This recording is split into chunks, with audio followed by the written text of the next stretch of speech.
0세부터 100세까지 모두 다 책 읽는 다울책 사랑방입니다. 오늘은 7월 17일 제헌절이죠? 제헌절이 무슨 날인가는 여러분들 알고 있나요? 잘 생각해 보세요. 오늘 여러분들 태극기 달았을 거예요.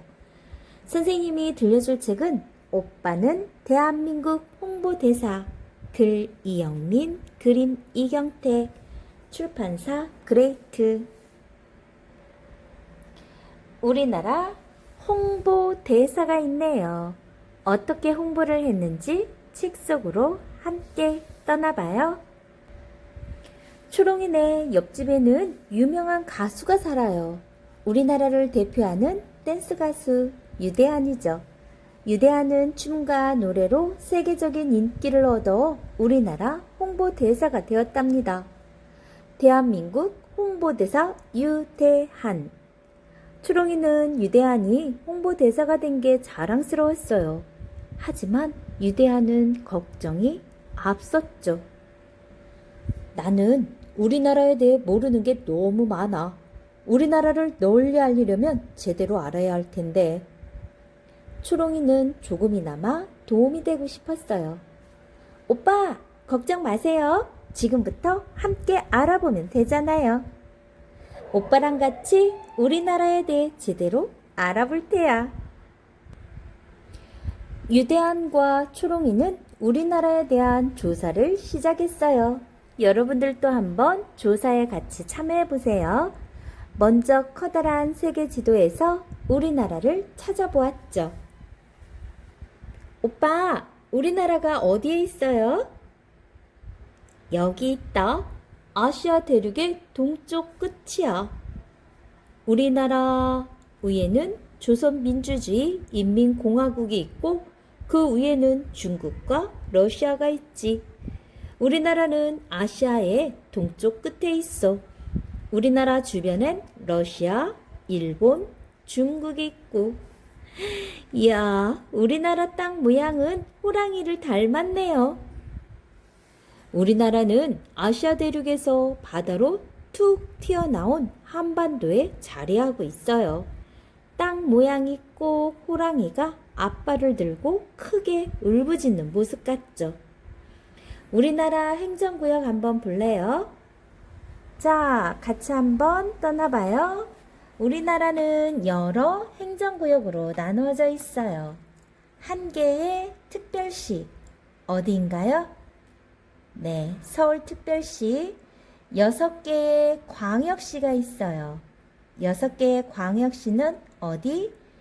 인천광역시, 대전광역시, 대구광역시, 울산광역시, 부산광역시, 광주광역시.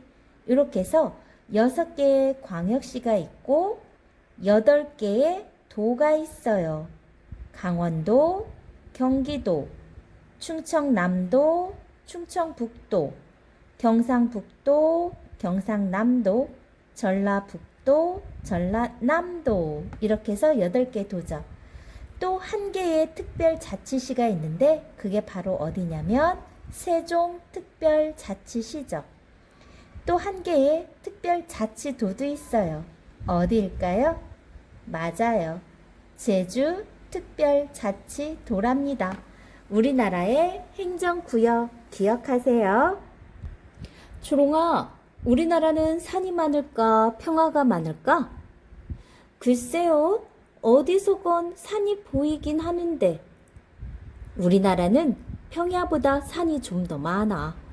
동쪽에는 산이 많고 서쪽에는 평야가 많지.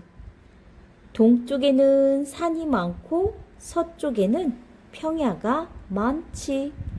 유대한의 말에 초롱이는 눈을 반짝이며 말했어요. 그러고 보니 우리나라는 자연환경이 참 다양한 것 같아요. 산과 평야, 강과 바다도 고루 볼 수 있고 사계절에 따라 색다른 풍경도 즐길 수 있고. 맞아. 그래서 우리나라를 금수강산이라고 하나 봐. 비단의 수를 놓은 듯 아름다우니 말이야. 봄, 여름, 가을, 겨울 사계절이 있지. 우리나라 지형 한번 볼래요? 우리나라는 삼면이 바다로 둘러싸여 있어요. 동해, 서해, 남해. 동쪽에 백두대간이 등줄기를 이루고 있어서 동쪽이 높고 서쪽이 낮죠. 평야보다 산지가 많습니다. 우리 조상들은 아름다운 이 강산에서 5,000년 전부터 나라를 일구며 살아왔어요. 이웃 나라들이 쳐들어올 때면 모두가 한마음으로 끈질기게 맞서 나라를 지켰죠. 우리나라의 발전을 위해 뛰어난 활약을 펼친 왕과 장군, 학자와 예술가들도 많았답니다. 와, 지금도 우리나라에는 다양한 분야에서 세계 최고로 손꼽히는 훌륭한 사람들이 많네요. 오빠는 세계적으로 유명한 가수잖아요. 그러니 오빠도 우리나라를 빛내는 사람이에요. 누가 있는지 한번 볼까요? 세종대왕. 조선시대 임금으로 집현전 학자들과 함께 한글을 만들었죠. 신사임당. 시와 그림에 뛰어난 여성이었어요. 아들인 율곡이는 뛰어난 학자가 되었고, 옆에 보이는 건 누구인가요? 유관순. 일제강점기에 우리나라의 독립을 위해 목숨을 바치며 투쟁한 아주 멋진 유관순. 그 뒤에 더 멋진 분이 계시네요. 이순신. 23번 전쟁에 참전해 결코 진 적이 없는 23번 승리를 이끈 장군 이순신. 일본이 우리나라를 침략했을 때 거북선으로 물리쳤죠. 와, 우리나라 화폐 속 위인들도 있네요. 우리 한번 같이 볼까요? 우리나라 화폐 속 위인 한번 볼게요. 100원짜리 누구? 이순신. 1000원짜리엔 태계 이황. 5000원짜리엔 율곡 이이. 아까 율곡 이이의 어머니가 누구라고요? 바로 5만원짜리인 신사임당. 그리고 만원짜리엔 누구일까요? 맞아요. 세종대왕. 이렇게 화폐 속의 위인들도 여러분들 기억해 두세요. 오빠, 우리 조상들은 손재주도 참 좋았던 것 같아요. 경주에 있는 석굴암에 갔었는데 조각 하나하나가 살아 움직이는 것 같더라고요. 초롱이의 말에 유대한도 맞장구를 쳤어요. 맞아. 옷주름 하나하나까지 정말 섬세하지? 과연 세계 문화유산으로 지정될 만해. 혹시 우리나라 세계 문화유산에 대해 알고 있니? 석굴암, 불국사, 팔만대장경, 하회마을도 있죠? 맞습니다. 자, 우리나라에는 세계적으로 인정받는 문화유산이 많아요. 모두 쉽게 흉내낼 수 없는 세련된 멋을 자랑하죠. 먼 옛날 장인들은 최고의 작품이 나올 때까지 끈기 있게 최선을 다하셨던 것 같아. 나도 우리 조상들의 열정을 본받아야지. 유대하는 두 주먹을 불끈 쥐었어요. 자, 여러분들도 한번 메모해 보세요. 우리나라의 유네스코 세계문화유산은 어떤 게 있을까요? 우리나라에는 유네스코 세계문화유산으로 지정된 문화유산이 많아요. 해인사, 장경판전, 종묘, 석굴암과 불국사, 창덕궁, 수원화성, 고인돌 유적, 경주 역사유적지구, 조선왕릉, 한국의 역사마을인 하회와 양동 등이 있죠. 하회마을 있죠? 여러분들 이번 여름방학에 문화유산 곳곳을 찾아다니며 역사 탐방도 한번 해보세요. 오빠, 우리 조상들이 남긴 자랑거리 중에 하나만 꼽아보라면 뭐가 떠올라요? 유대하는 한참을 망설이다가 대답했어요. 뭐니 뭐니 해도 우리의 글자 한글이 아닐까? 한글은 자음자와 모음자 24자만 알면 어떤 소리든 쉽게 읽고 쓸 수 있는 과학적인 문자거든. 그럼 한글이 없을 땐 어떻게 글을 썼어요? 그때는 중국의 글자인 한자를 썼어. 하지만 한자는 너무 어려워서 쉽게 배우고 쓸 수 없었대. 세종대왕은 집현전 학자들과 함께 우리나라 사람들이 쉽게 쓸 수 있는 글자를 연구했지. 그렇게 해서 1446년 한글이 탄생한 거야. 우리나라의 자랑거리 또 뭐가 있는지 한번 알아볼래요? 한글뿐만 아니라 김치도 있고 한복도 있고 도자기도 있고 태권도도 있어요. 그리고 또 무엇이 있을까요? 우리 한국의 자랑거리. 요즘 근래에 들어서 무엇이 뜨고 있는지 여러분들 잘 생각해 보세요. 이제 우리나라를 상징하는 것들을 살펴볼까? 유대현의 말이 끝나자마자 초롱이가 대답했어요. 저 알아요. 무궁화요. 맞아. 그런데 왜 무궁화가 우리나라 꽃이 된 거지? 그러자 초롱이는 헛기침을 하며 말했어요. 그 이유는 제가 알아요. 무궁화는 아주 오랜 옛날부터 우리나라에서 흔히 피던 꽃이에요. 어디에서나 잘 자라고 매일 아침 새로운 꽃을 피우죠. 부지런하고 끈기 있는 게 우리 민족과 꼭 닮았죠. 그래서 예부터 사람들은 무궁화를 우리 꽃이라 여겨왔대요. 무궁화를 사용하고 있는 것, 무궁화 모양을 사용하고 있는 건 어떤 게 있는지 우리 한번 알아볼까요? 우리나라를 대표하는 꽃 뭐라고요? 무궁화. 빙고. 무궁화 모양을 사용하는 것들이에요. 대한민국 정부 문양, 국회의원 배지, 태극기 기봉에도 보면 무궁화 모양이 있어요. 보신각종에도 있고 대통령 휘장에도 무궁화 모양이 있습니다. 오빠, 우리나라를 상징하는 게 또 있어요. 애국가요. 지난번 축구 경기에서 오빠가 불렀죠? 유대화는 쑥스러워하며 머리를 극적였어요. 왠지 가슴이 뭉클해져서 눈물 날 뻔했어. 애국가는 우리나라의 자연과 우리나라 사람들의 마음이 담겨 있거든. 백두산으로부터 이어지는 역사 깊은 땅, 소나무처럼 변치 않는 우리 마음, 그리고 아름다운 금수강산에 대한 사랑 말이야. 애국가의 역사 한번 들어볼래요? 애국가는 1936년 안익태가 작곡했어요. 1948년 우리나라 정부가 세워지면서 대한민국 국가로 불리게 되었죠. 애국가 누가 지었다고요? 안익태. 빙고.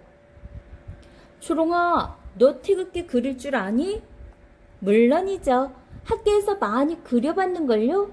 초롱이는 씩씩하게 대답했어요. 태극기는 우주 만물을 뜻하는 사괴가 태극을 중심으로 조화를 이룬 모양이에요. 유대한의 눈이 휘둥그레졌어요. 와, 대단한걸. 그럼 태극기는 어떤 의미를 담고 있을까? 태극은 밝음과 어둠을 나타내요. 그런데 둘이 갈라져 있지 않고 마치 하나가 될 것처럼 어우러져 있죠? 그건 밝음과 어둠이 조화를 이룬다는 뜻이래요. 한번 볼래요? 태극 모양. 붉은색은 밝음, 파란색은 어둠을 뜻해요. 건, 곤, 감, 이.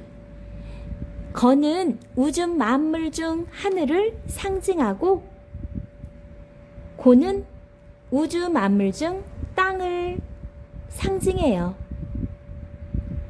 감은 우주 만물 중 물을 상징하고, 이는 우주 만물 중 불을 상징하죠. 하늘, 땅, 물, 불. 그리고 기뽕은 바로 무궁화 꽃봉오리 모양이에요. 그러면 태극기 다는 날과 태극기 다는 방법에 대해서도 알려드릴게요. 태극기 다는 날은 3.1절, 오늘 바로 제헌절, 광복절, 국군의 날, 개천절, 한글날 달아요.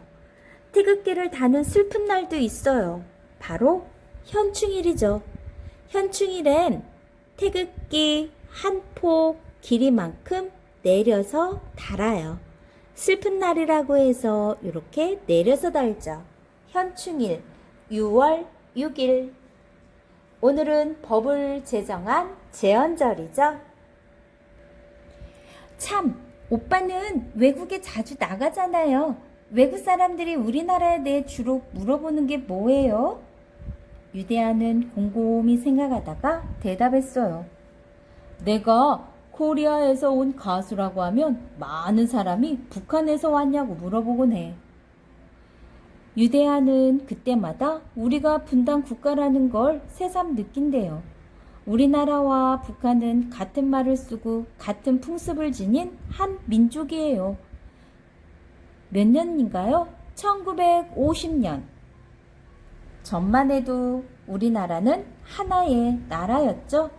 하지만 전 세계가 전쟁에 휘말린 가운데 1948년에 두 나라로 쪼개지고 말죠.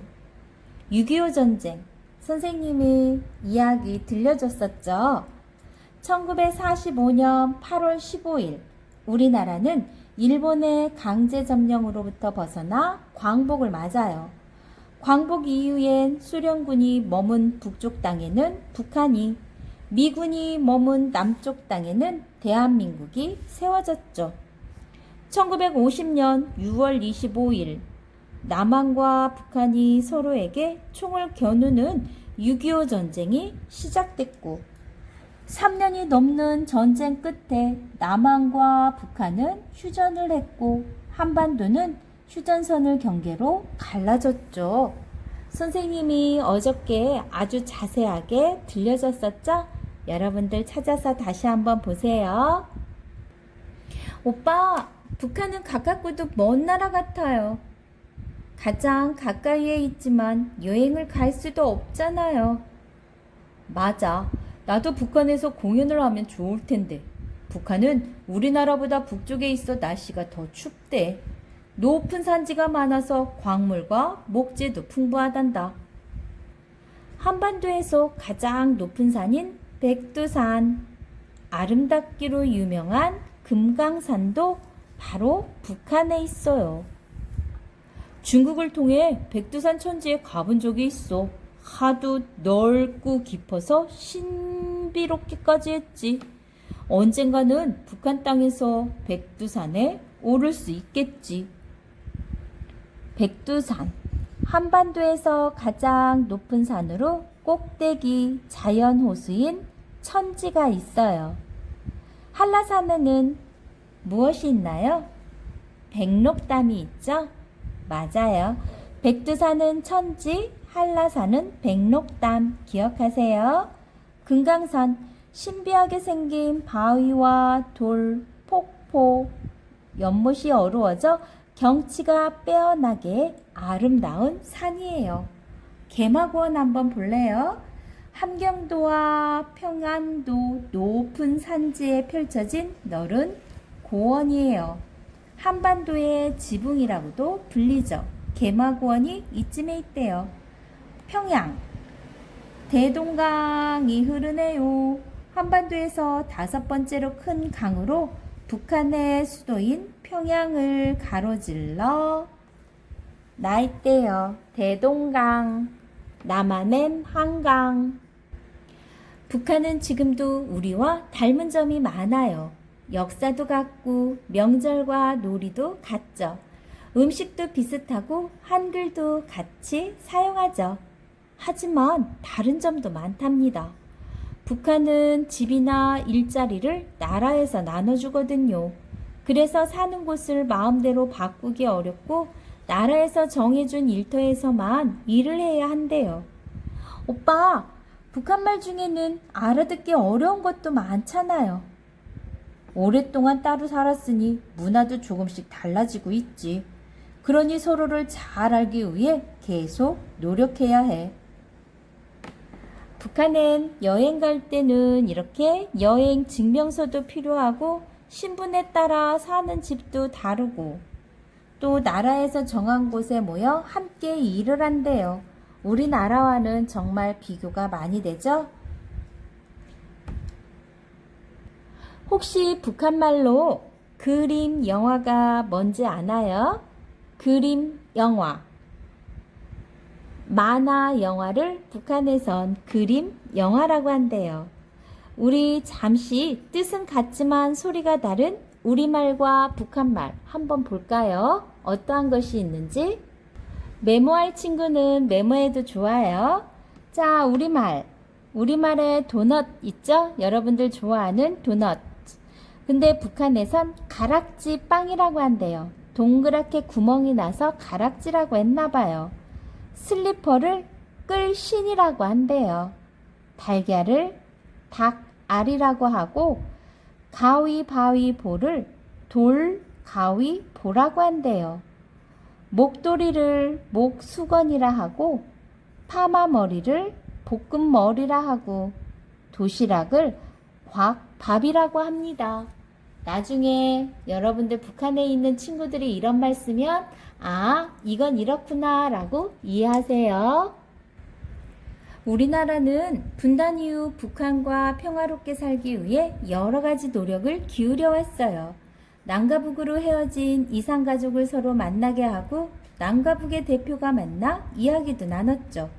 남북의 한 팀을 이루어 스포츠 대회에 나가기도 했고 서로 조금씩 더 알아간다면 언젠가는 남한과 북한이 다시 하나가 될 수 있겠죠. 맞아요. 우리나라 홍보대사로 남한과 북한의 평화를 위해 여러분들도 노력하세요. 와, 초롱이도 이 나라의 자랑스러운 어린이가 되었으면 좋겠구나. 유대아는 전 세계에 우리나라를 알리는 멋진 홍보대사가 될 것을 다짐했답니다. 유대한과 초롱이가 함께한 우리나라 탐험기. 여러분들 한번 선생님이 질문하는 거 알아맞혀 볼래요? 우리나라는 아시아 대륙의 동쪽 끝에 있죠? 바다 쪽으로 툭 튀어나온 어디 부분에 자리하고 있나요? 빙고! 맞아요. 한반도는 남한과 북한을 합친 우리나라 영토 전역을 포함하는 반도예요. 한반도. 자, 두 번째. 우리나라 사람들은 우리나라만의 고유한 글자를 사용했죠. 이것은 세계적으로 그 과학성을 인정받고 있어요. 우리나라 고유 문자의 이름. 세종대왕과 집현전 학자들이 만든 이것은 무엇일까요? 빙고! 한글. 자, 또 질문 맞춰보세요. 세계 각 나라들은 저마다 나라의 상징물을 갖고 있어요. 우리나라를 상징하는 국기는 태극기. 그럼 국화는 우리나라 꽃 대표하는 국화는 맞아요. 무궁화. 그러면 우리나라의 국가 노래는 빙고 애국가죠. 잘했어요. 광복 이후에 한반도 남쪽에는 남한이 한반도 북쪽엔 북한이 세워졌죠. 한 민족이 두 국가로 어떻게 되었나요? 이것은 하나였던 것이 나눠지는 걸 말해요. 우리나라는 1948년 남한과 북한으로 나뉘었어요. 분단국가라고 하죠. 우리나라는. 네, 분단은 하나였던 것이 나눠지는 걸 말한답니다. 아주 소중한 우리 이야기. 삼국유사에 나오는 단군 이야기도 들려줄게요. 단군은 우리 땅에 처음으로 나라를 세운 임금이에요. 이련 스님이 쓴 삼국유사 속 단군 이야기 들려줄게요. 환웅이 땅으로 내려왔어요. 먼 옛날 하늘나라의 신 환인에게 환웅이라는 아들이 있었어요. 환웅은 인간 세상에 관심이 많았죠. 환희는 그런 아들의 마음을 알아채고 왕을 상징하는 천부인 3개를 주어 땅으로 내려보냈어요. 환웅은 자신을 따르는 무리 3,000명을 이끌고 태백산 꼭대기 신단수 아래로 내려왔죠. 환웅의 무리 중에는 바람을 일으키는 풍백, 구름을 움직이는 운사, 비를 불러오는 우사도 있었어요. 환웅은 풍백, 운사, 우사와 함께 제사를 지내 가뭄이 든 땅에 비를 내리게 했어요. 그러자 사람들은 기뻐하며 환웅에게 자신들을 이끌어 달라고 했죠. 환웅은 사람들이 잘 살 수 있도록 이끌었어요. 제일 먼저 남의 것을 함부로 빼앗지 말라고 일렀죠. 이를 어긴 사람은 가두고 벌을 주었어요. 아픈 사람을 치료하는 방법과 농사 짓는 기술도 가르쳐 주었죠. 환웅이 다스리는 곳은 평화롭고 풍요로운 곳이 되어갔어요. 곰과 호랑이가 찾아왔어요. 하루는 곰 1마리와 호랑이 1마리가 사람이 되고 싶다며 찾아왔어요. 환웅은 쑥 1묶음과 마늘 20개만 먹고 100날 동안 햇빛을 보지 않으면 사람이 될 수 있을 거라고 했죠. 호랑이는 참지 못하고 뛰어나갔지만 곰은 굴에 들어온 지 20하루 만에 아리따운 여인이 되었답니다. 곰 여인은 날마다 아이를 낳게 해달라고 빌었어요. 그런 곰 여인을 갸륵하게 여긴 환웅은 사람으로 모습을 바꾸어 곰 여인과 혼인했죠. 곰 여인은 10달 뒤 아들을 낳았는데 그 아들이 바로 단군 왕검이에요.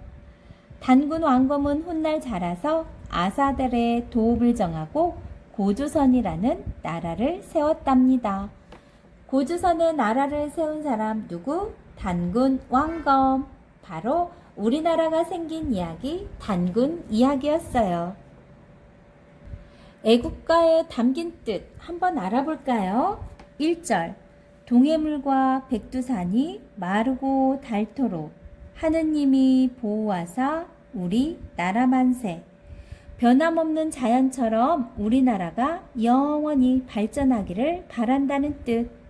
2절에 보면 남산 위에 저 소나무 철갑을 두른 듯 바람서리 불변함은 우리 기상일세.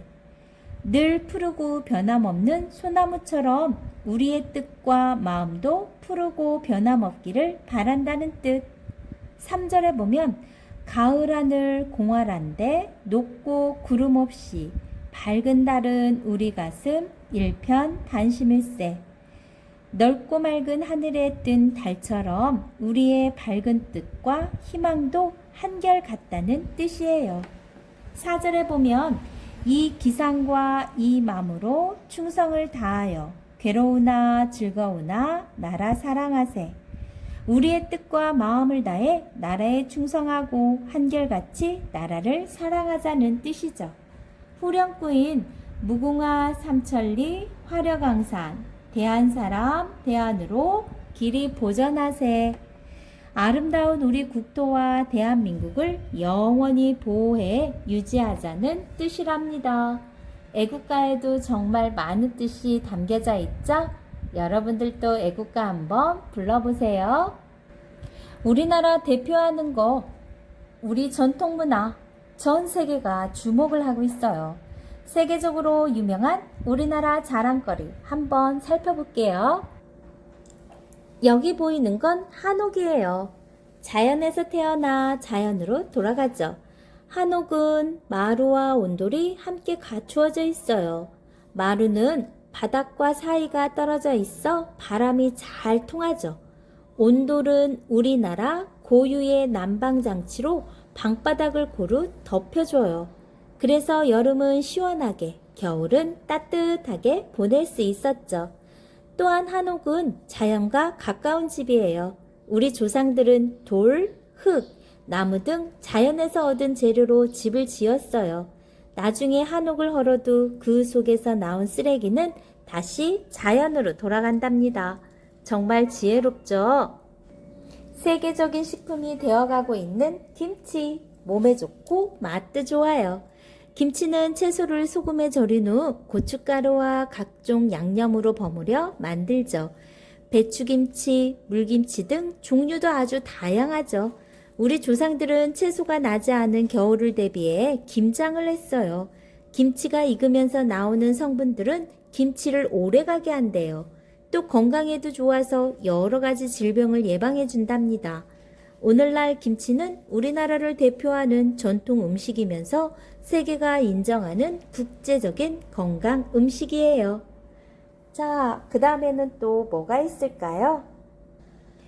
우리의 한복. 직선과 곡선의 조화가 아름답다고 정평이 나 있어요. 한복은 직선과 곡선이 조화를 잘 이룬 옷이죠. 직선으로 자른 옷감을 우리 몸에 맞추어 곡선으로 바느질해 만든 거예요. 몸을 조이지 않으므로 건강에 좋고 뚱뚱한 사람과 마른 사람 모두 잘 어울려요. 그러나 세탁하기가 어렵고 입는 방법이 복잡하다는 단점이 있어요. 오늘날에는 한복의 장점은 살리고 단점은 개선해 만든 생활 한복을 입기도 한답니다. 우리나라를 대표하는 태권도 한번 볼까요? 세계적인 스포츠로 자리 잡았죠? 태권도는 무기 없이 손과 발을 이용하는 우리나라의 전통 무예랍니다. 특히 태권도만의 다양한 발 기술은 다른 무술과 뚜렷한 차이를 나타내요. 2000년 제27회 시드니 올림픽 정식 종목으로 채택된 후 2020년 도쿄 올림픽까지 6회 연속 정식 종목으로 채택되었어요. 이제는 전 세계 200여 나라에서 약 8천만 명의 태권도 수련생이 있다고 합니다. 대단하죠? 자, 마지막으로 도자기 한번 볼게요. 화려한 멋과 소박한 아름다움을 가져요. 우리나라는 예부터 도자기를 만드는 기술이 뛰어났어요. 임진왜란 때는 도자기 공예가들이 일본으로 잡혀가기도 했죠. 우리나라를 대표하는 도자기에는 고려청자와 백자가 있어요. 고려청자는 고려시대에 만든 푸른빛의 자기로 왕족과 귀족들이 즐겨 사용했죠. 백자는 조선시대에 만든 흰색의 자기로 선비들이 즐겨 사용했다고 합니다. 지금 보이는 사진은 외국인 관광객들이 이천 도자기 축제에 방문해 같이 만든 장면이네요. 자, 우리나라를 대표하는 전통문화 가옥, 집은 한옥, 몸에 좋은 맛도 우리나라 전통 음식 김치, 우리나라 전통 옷은 한복, 우리나라 전통 스포츠는 태권도, 우리나라 전통 그릇은 도자기. 기억하세요. 여기에 있는 내용만 여러분이 충분히 알아도 여러분들도 멋진 홍보대사가 될 수 있어요. 대한민국의 홍보대사, 외교관이 돼서 여러분들이 우리나라를 전 세계에 많이 알려주세요. 좋아요, 구독 꾹 눌러주시면 계속해서 함께 할 수 있어요. 감사합니다.